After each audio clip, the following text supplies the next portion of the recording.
encore une vidéo où je vous laisse réfléchir. Ceux qui me connaissent m'entendent souvent dire j'ai toujours de la chance, la vie est belle ou autre.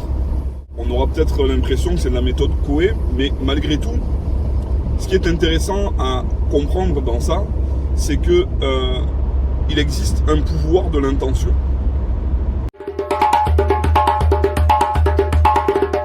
C'est-à-dire que quand on a une intention suffisamment forte concernant quelque chose, on peut avoir une action, même sur la matière. C'est bizarroïde parce que les gens vont penser que c'est de la télékinésie ou quoi que ce soit. Donc, il y a des expériences qui ont été faites et il y a une personne qui a même fait une thèse de doctorat dessus. Alors qu'est-ce qu'il a fait?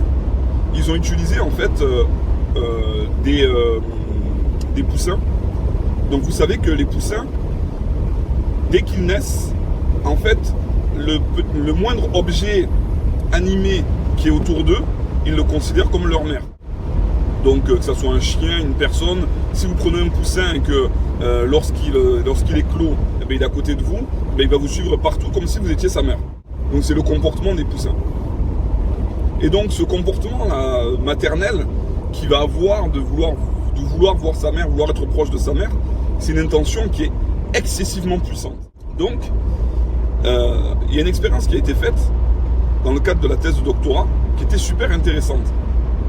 À savoir, la personne a développé en fait une sorte de petit robot, donc un robot qui a des mouvements totalement aléatoires. Il fait n'importe quoi, il va dans tous les sens de manière totalement aléatoire, comme ça il se déplace. D'accord? Sur une sorte de plaque. Le but de l'expérience, c'est de mettre le poussin dans une cage transparente et de voir si le robot, qui normalement fonctionne au hasard dans toutes les directions, va avoir une trajectoire complètement perturbée, soit vers la cage, soit à l'opposé. Donc, va-t-il y avoir une influence de la pensée du poussin pour attirer le robot, ou est-ce que c'est impossible? Pour vérifier que ces mouvements étaient aléatoires, ce qu'ils ont fait, c'est qu'ils ont mis un traceur en dessous de ce petit robot. Et le traceur, en fait, il montre bien que lorsque le robot se déplace, il présente des mouvements totalement aléatoires. Et on constate une chose étrange, vraiment bizarroïde. C'est que l'expérience a été faite avec plus de 4000 poussins.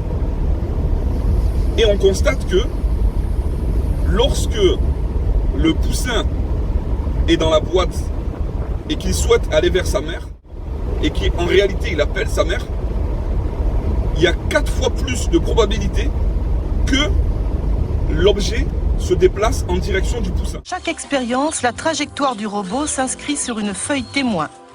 Normalement, les tracés sont totalement anarchiques, comme le veut le hasard. Mais là, on dirait que le robot sait où il va. Pendant 20 minutes, il s'approche doucement mais sûrement de la cage, comme s'il répondait aux appels désespérés du poussin. Apparemment, la volonté du petit oiseau a brisé la loi du hasard.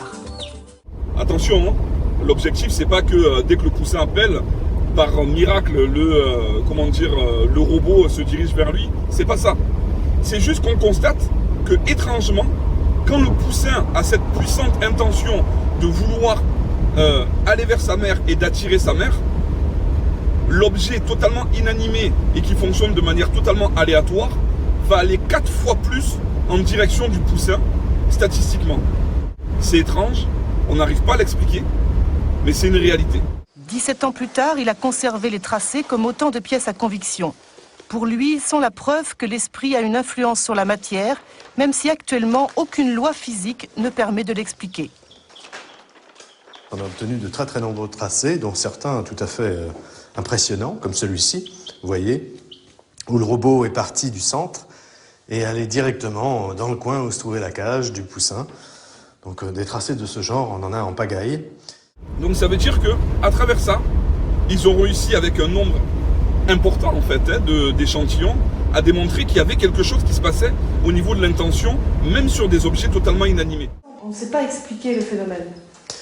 Non, c'est difficile de donner l'explication exacte. Bon, on peut émettre des hypothèses, mais à l'heure actuelle, il faut surtout déjà constater que le phénomène existe bien. Bon, Parce qu'il y a des physiciens qui, quelquefois, s'amusent à critiquer, mais en fait, il y a aussi dans la physique fondamentale des phénomènes invisibles, immatériels, comme les lois physiques, les forces, l'énergie, le temps, les dimensions de l'espace. Tout ça, c'est de l'invisible, de l'immatériel, et on ne sait pas ce que c'est à la base.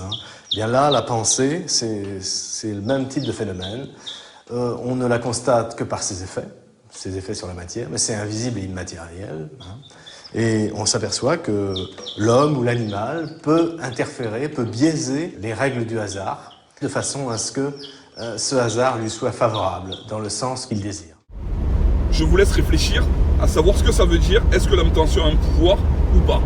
En ce qui me concerne, je pense que oui, car j'ai constaté qu'effectivement, à force de dire que j'ai de la chance, j'ai effectivement beaucoup de chance.